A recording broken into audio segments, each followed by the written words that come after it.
Welcome to all my friends students in physics class. आप सभी का फिजिक्स क्लास में हार्दिक अभिनंदन है। आज हम लेके आए हैं एक बहुत ही important chapter, last chapter of magnetism. Magnetism में मैंने 3 चैप्टर्स के नाम दिखाए गए थे आपको। इसमें से 2 चैप्टर्स की पढ़ाई हो चुकी है। अब हम लोग लास्ट चैप्टर, तीसरा चैप्टर और सबसे इम्पोर्टेंट चैप्टर का हम शुरुआत करने जा रहे हैं। चैप्टर का नाम है magnetic properties and the earth magnetism. चुंबकीय गुण और पृथ्वी चुंबक के बारे में स्टडी करेंगे। पूरे मैग्नेटिज्म में अगर सबसे इम्पोर्टेंट एक्सरसाइज है तो वो ये है। पूरे मैग्नेटिज्म का जो क्वेश्चंस बोर्ड एग्जाम में पूछे जाते हैं तो वो यही हमारा थर्ड एक्सरसाइज है। सबसे ज़्यादा क्वेश्चन कंपटीशंस में भी और हर साल बोर्ड एग्जाम में 1, 2, 3 क्वेश्चन इस एक्सरसाइज के ज़रूर रहते हैं। तो मैग्नेटिक प्रॉपर्टीज़ की बात करें तो बहुत सारा मैग्नेटिक प्रॉपर्टीज़ हम लोगों ने पहले भी पढ़ा है। जैसे आप मैग्नेटिक पोल स्ट्रेंथ, ये मैंने पहले ही आपको पढ़ा दिया है। तो what is magnetic pole strength? Magnetic pole strength जिसको स्मॉल एम से डिनोट करते हैं, फॉर्मूला होता है I × dl। दूसरा आप पढ़ा था मैग्नेटिक डाइपोल मोमेंट। ये भी प्रॉपर्टीज में आते हैं और ये सब हम लोगों ने पहले ही पढ़ लिया। M × d2l इसका फॉर्मूला बताया गया था। इसी तरह से मैग्नेटिक इंडक्शन ये भी आपको बताया गया था। B से डिनोट करते हैं, इसका एक फॉर्मूला F/m था। और मैग्नेटिक फोर्स भी आप पहले पढ़ चुके हैं। मैग्नेट के द्वारा लगाया गया फोर्स, मैग्नेटिक पोल्स के बीच लगने वाला फोर्स मैग्नेटिक फोर्स कहलाता है, जिसका फॉर्मूला पढ़ा आपने μ0/4π m1m2/r²। तो इतने सारे मैग्नेटिक प्रॉपर्टीज के बारे में हम लोगों ने, ऐसे तो मैग्नेटिक पोटेंशियल भी आपको बताया जा चुका है। मैग्नेटिक पोटेंशियल जिसको V से डिनोट किया था, फॉर्मूला था W/m। या M4 क्या है? Magnetic pole strength. जो लोग कंफ्यूज हो जाते हैं, मास पढ़ लेते हैं, ये सब M1 M2 मास नहीं है, ये मैग्नेटिक पोल स्ट्रेंथ है। यहाँ जो हम लोग नया मैग्नेटिक प्रॉपर्टीज पढ़ने जा रहे हैं वो है intensity of magnetisation. Intensity of magnetisation, intensity of magnetisation Hindi में कहते हैं चुंबकन तीव्रता। चुंबकन तीव्रता इसको डिफाइन किया जाता है कि कोई भी मैग्नेट हो उसके पर यूनिट वॉल्यूम का जो मैग्नेटिक डाइपोल मोमेंट होता है।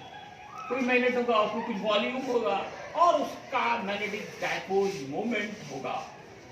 तो हम लोग magnetic dipole moment by volume, that is called intensity of magnetisation, इसको डिफाइन किया जाता है। The magnetic dipole moment of per unit volume is called, क्या कहलाएगा दोस्तों? Intensity of magnetisation.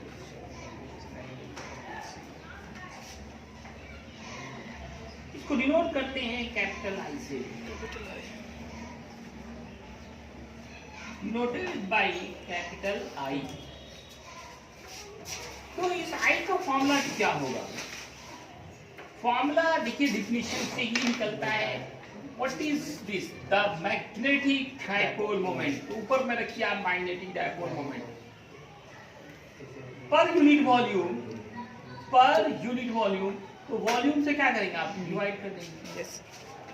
तो ये फॉर्मूला हो गया इंटेंसिटी ऑफ मैग्नेटाइजेशन का। लेकिन इसके डिफरेंट फॉर्म्स हम लोग देख सकते हैं। आई रहने दें, m का ये फॉर्मूला पुट करें, m इंटू 12, और वॉल्यूम को भी लिखा जा सकता है cross sectional area into length. Length ही 12 है यहाँ, cross sectional area into length. Volume का ये फॉर्मूला बहुत बार मैंने पीछे भी बताया है आपको कि क्रॉस सेक्शनल एरिया को लेंथ से मल्टीप्लाई कर देंगे, that will be volume of uniform shaped object. Magnet uniform shaped object का ही होता है। ये मैग्नेट है, इसका लेंथ ही हम लोग क्या मानते हैं, 12, नॉर्थ पोल और साउथ पोल, ये बीच का जो शॉर्टेज डिस्टेंस होता है वो मैग्नेटिक लेंथ कहलाता है, जिसको 12 से डिनोट किया। इसको जब लेंथ के परपेंडिकुलर कट करेंगे, हर एक छोटे टुकड़े का एरिया क्रॉस सेक्शनल एरिया कहलाएगा, जिसको हमने ए लिखा, और ये 2l हो गया। 12 कैंसिल, तो यहाँ से फॉर्मूला आ गया small m by A. A4 है क्रॉस सेक्शनल एरिया, M4 है pole strength. Magnetic pole strength, Y होगा cross sectional area,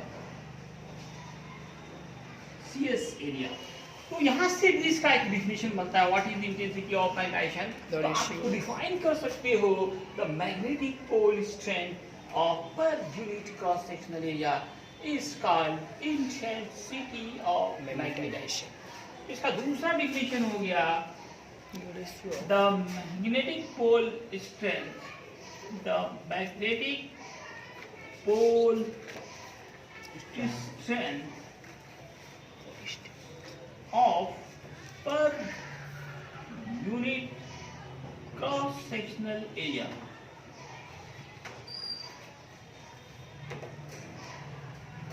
of any magnet is called, कहलाता है intensity of magnetization। डिनोट किया आई से। आई का दो फॉर्मूला हो गया, एक तो m बाई बी और दूसरा स्मॉल m बाई ए। अब इससे रिलेटेड ऑब्जेक्टिव इसको हम नोट में लिखते हैं। एक सबसे पहला ये स्केलर है कि वेक्टर, याद रखिए ये वेक्टर क्वांटिटी है, बहुत इंपॉर्टेंट ऑब्जेक्टिव है। इंटेंसिटी ऑफ मैग्नेटाइजेशन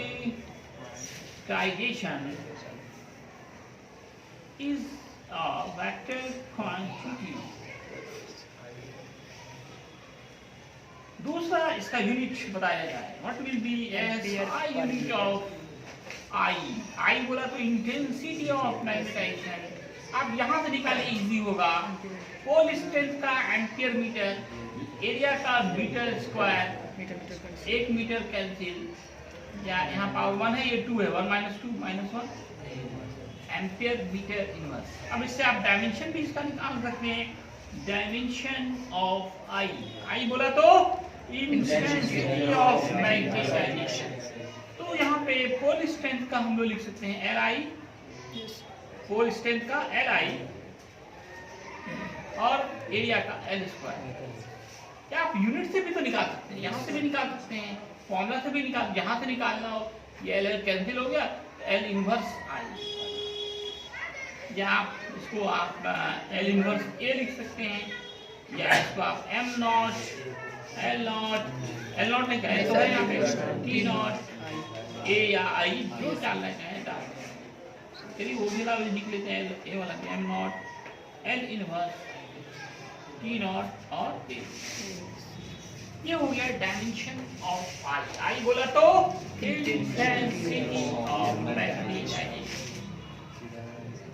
अब हम लोग इसमें नेक्स्ट जो प्रॉपर्टी पढ़ने जा रहे हैं वो है मैग्नेटिक इंटेंसिटी। नाम में थोड़ा थोड़ा परिवर्तन है, लेकिन डिफिनेशन में परिवर्तन पूरा हो जाता है। अब देखिए मैग्नेटिक इंटेंसिटी है, मैग्नेटिक इंटेंसिटी चुंबकीय तीव्रता, वो चुंबकन तीव्रता, ये चुंबकीय तीव्रता। इसके नाम में बहुत कंफ्यूजन है, आप होशियार रहिए, गलती ना करें, ध्यान से क्वेश्चन को पढ़ें। मैग्नेटिक इंटेंसिटी, इससे पहले क्या था? इंटेंसिटी और मैग्नेटिक, अब क्या है? Magnetic intensity. इसको डिफाइन करते हैं कि मैग्नेटिक इंडक्शन भी और परमिएबिलिटी ऑफ मीडियम म्यू का रेशियो होता है। द रेशियो ऑफ, इसको डिफाइन किया जाता है, the ratio of magnetic induction को ऊपर रखना है। Magnetic induction, magnetic induction and permeability is called magnetic intensity.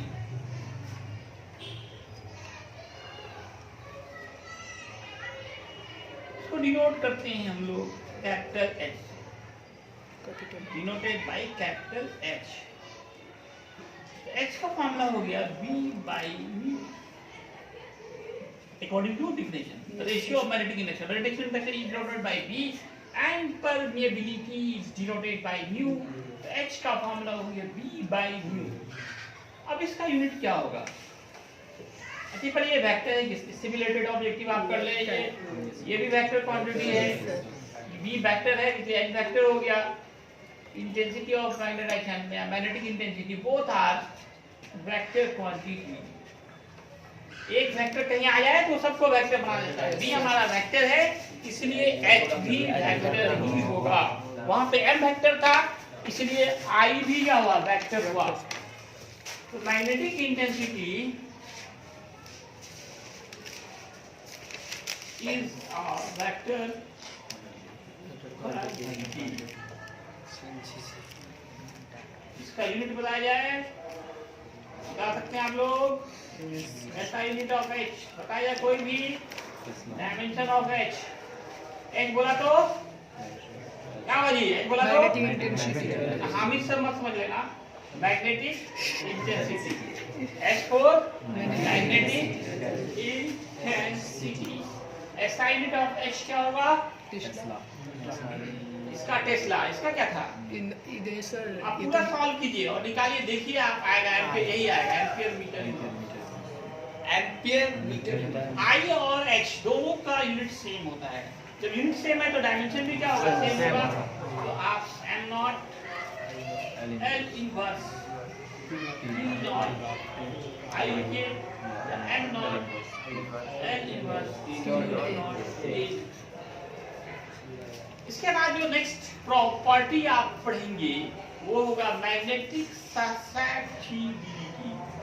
Magnetic susceptibility.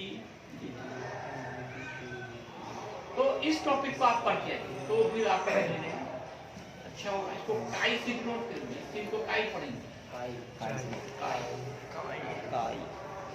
ये एक्चुअल में होता क्या? इसी दोनों का रेशियो हो जाएगा। अभी जो पढ़ा I और H, इन दोनों का रेशियो ही मैग्नेटिक ससेप्टिबिलिटी कहलाता है। The ratio of intensity of magnetization and magnetic intensity is called, इसका फॉर्मूला क्या है? काई बराबर, पहले डिफिनेशन लिखिए, फिर फॉर्मूला लिखिए। लिखा है, स्टॉप करो।